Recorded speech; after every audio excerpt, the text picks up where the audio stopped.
Taylor Bradford of the Gloucester Daily Times is back to join us once again to check in on all things Cape Ann right now. It's been another busy week. Taylor, how you doing?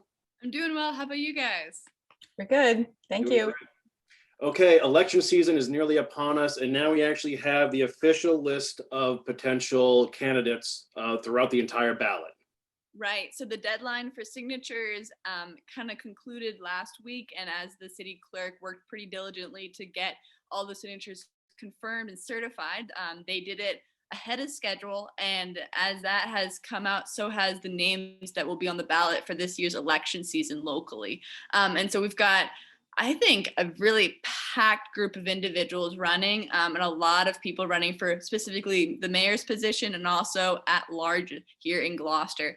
So we'll start with the mayor just to kind of look at the mayoral candidates for this year. There's 6 who are running for the executive office seat, and those include Safathia Romeo Taken, who's the incumbent, and her challengers are John Harvey, Brian Pollard, Robert Russell, Francisco Scalafani, and Greg Verga. Now, because the 6 candidates hope to fill the corner office, it forces a preliminary, since by city charter, only 2 names can appear on the election ballot in November. So again, we're looking to see that, and I know that there are local areas that are looking to have debates about that. So stay tuned for that information as that gets solidified prior to the preliminary election that it's slated for September 14th. So that'll be an exciting discussion and conversation, especially as we see a lot are very qualified run for that position. And now if we get to councilor at large, we see a new name in the kind of group of those seeking the positions in at large. Jeff Worthley name popped up on the candidate list right before the deadline, and he brings 40 years of city council, or as he sees 40 years of city council experience walk away after this election. He decided that he wanted to jump back in the ring. Now he has run for mayor in the past, 2005 and 2007, and he knows a lot about it. So he's really excited to jump into the ring for the at-large and join a number of people, which include incumbent James O'Hara, who is the only incumbent for at-large to remain in the race. We also have Robin Hubbard, Peter Canavo, Tony Gross, Jason Grow, Carlton Bruce McKay Jr. Tracy O'Neill did withdraw from this race, but we'll see her in a second, as she did also pull papers for Ward 2. And so now there will be 6 ward candidates on the ballot, but only Ward 2 is contested for this race. We're going to see Tracy O'Neill, who pulled papers for Ward 2, and Barry Pett, who will duel it out for Ward 2. Now, Barry Pett's the incumbent, so again, we'll see a little bit more about what he has to say about how he will continue to work in downtown. And, Tracy O'Neill mentioned in her bio she sent to me is, she is from Portuguese Hill, and she felt that the only way that they were going to get represented is if somebody from that area, fills the position of that ward's counselor. So we will see that. The uncontested races are, pretty big here in the city. Those include Ward 1 Councillor Scott Memard, Ward 4 Councillor Val Gilman, Ward 5 Councillor Sean Nolan, and Adam Orlando has joined the ward councillors for Ward 3. School committee, we do have, I think, a mixed bag of seasoned veterans and then also newbies in the race. We've got for newcomers, William Melvin Jr., Keith Minio, Richard John Roberts Jr., and Thomas Stein. They join incumbents Kathleen Clancy, Samantha Verga Watson, Laura B. Weeson, and Melissa Joy Tixer Prince in the race for school committee. So that one is going to be filled again. Anyone is up for a seat in school committee. So we will again see, as they continue to duel it out. Again, those will not be on the preliminary ballot, but we'll see them in November. And we're sure to see signs for all these candidates around the city at events and in the paper. So excited to see what's to come there. Just to remind people that preliminary election is set for Tuesday, September 14th, with the general elections on Tuesday, November 2nd. And, we're excited. We're going to be having bios and photos of the candidates who have provided them to us in the coming weeks. So look out for those if you want to learn more about those running for a seat this year. And I just want to add to that, along with your bios, we will be interviewing the 6 mayoral candidates before the preliminary on Cape Ann today. It's going to be a fascinating election season for sure. It is drink o'clock somewhere. Taylor, what is going on with the BYOB laws around here? Yeah, so Gloucester's restaurants that allow customers to bring their own beer, also known as BYOB, may face new city regulations. Local establishments that have acquired specific permits will be allowed to have patrons bring their own bottle to enjoy with meals under new rules recommended by the City Council's Ordinance Administration Standing Committee. Now, it went before ONA earlier this week, but this is something that the licensing board here in the city has been working for over 2 years to make possible. And the big thing is that and Chip Payson, the city's general counsel, noted this, that why they're doing this now, you might ask like, oh, I bring my own bottle, to the Causeway or somewhere else already. But the reason why they're making this, trying to put this into an ordinance, is because as a state law, if you don't have an actual regulation in place in the city's ordinance, BYOB is legal with no rules or regulations. And so that's hard to try to regulate or try to enforce particular rules or other things within the city. So once you have that in writing, then those who have acquired a permit then can have BYOB within stipulations that are addressed. And so I think it's a really interesting conversation because it's not really going to change a whole lot, but I think it is going to set kind of a foundational understanding of what is allowed and what's not, and have more clear rules here in the city as people wonder, can they bring their own beer to this place or that place. And so just a note, the BYOB permit, this is how the proposed regulations work within this draft, which can also be found on our website.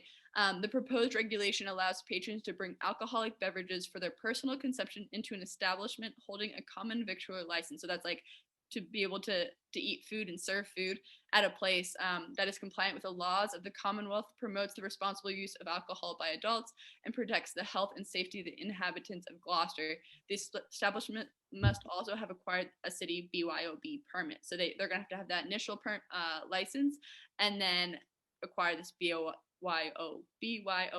permit to continue on and have that. And it's only available for those who have acquired that initial license and only issued in the name of the manager, and it only applies to malt beverages and wine, and patrons are not permitted to carry in hard liquors. Now this proposed regulation is quite long, so I'm not gonna outline it all here, but for those who are interested, the city is planning to have a public hearing and then vote in the coming weeks. We're still waiting on a date for that. So as that comes forward, look for that. If you want to be in the conversation or you are a business who, is interested in learning more about this, definitely stay tuned, reach out to the licensing board, read our article. And I know the drafted regulations on there if you want to learn more about the specifics of that. I think it's quite interesting, especially as we are still in tourism season, even if it is rainy and a little bit colder than usual. So Taylor, I think maybe you've addressed this, but I'm going to ask anyway. Have we heard anything from restaurants, how they feel about this? Is this like an added burden of regulation, or do they welcome it? Do you have any sense of that? I don't as of right now. I think that's why I'm eager to go into the public hearing. I know they had some public comments at a couple different meetings, and I think it was a mixed bag, of people saying that they agree to it if they don't agree to it. So I guess it's something that I'm gonna have to answer, come this public hearing. And I'm excited to hear how it goes too. And for those restaurants that come to the hearing to kind of give their input, because I think that's something that's gonna bring a whole new perspective. But again, this has been something that for 2 years has been a discussion. So I'm sure that they've had input from a lot of places. And if it's going this far, I'm wondering if the majority voices are those in approval of this regulation. It's not a restaurant, but I know the police chief had mentioned that he is in favor of it a lot easier. More laws. It makes it a lot easier for them to be able to regulate. Right, if you don't have a rule in place, it's kind of every man and woman for themselves. So this is something that I know a lot of people are looking forward to. But again, there are hesitations within anything made in the city. So we'll just have to wait and see. And lastly, Taylor, another big story as the combined school lawsuit came to a conclusion. Right. So we talked about this last time, that that a judge over in Newburyport ruled in the city's favor in a summary judgment dismissing the lawsuit against the city that had been filed by a group of residents who were opposed to the construction of a combined elementary school on Webster Street. You know, that was going to be combining East Gloucester and Veterans Memorial into a larger school on the site of veterans. And, you know, they had filed this suit against 3 entities, 2 state, including the MSBA, environmental, and then the city of Gloucester.